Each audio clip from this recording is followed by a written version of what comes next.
ಏನೇನಿದೆ?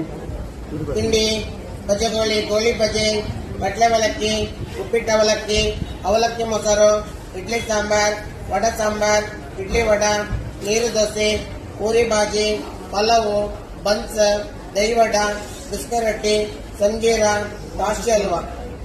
ಸಂಜೀರ ಅರ್ಥ? ಸಂಜೀರ ಅಂದರೆ ಅದರ ಒಳಗೆ ಸಿಹಿ ಇರುತ್ತದೆ, ತಿನ್ನುವಾಗ ಸಿಹಿ ಆಗುತ್ತದೆ. ಓಕೆ, ಅದು ಒಂದು ಟ್ರೈ ಮಾಡ್ತೀನಿ. ಒಂದ್ಸಲ ಪರಿಶೀಲನೆ ಮಾಡುವ. ಒಂದು ಸಂಜೀರ. ನೀರ್ ದೋಸೆ ಜೊತೆ ಏನ್ ಕೊಡ್ತೀರಾ? ನೀರು ದೋಸೆ ಜೊತೆಯಲ್ಲಿ ಚಟ್ನಿ ಮತ್ತು ಸಾಂಬಾರು ಕೊಡುತ್ತೇವೆ. ಒಂದು ನೀರ್ ದೋಸೆ ಒಂದು,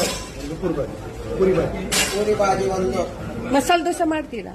ಮಾಡುತ್ತೇವೆ. ಈಗಲ್ಲ, ನಮ್ಮ ಪೂರಿ ಪಲಾವ್ ಇಡ್ಲಿ ಎಲ್ಲ ಖಾಲಿ ಆಗ್ಬೇಕು, ಆಮೇಲೆ ಮಾಡುತ್ತೇವೆ.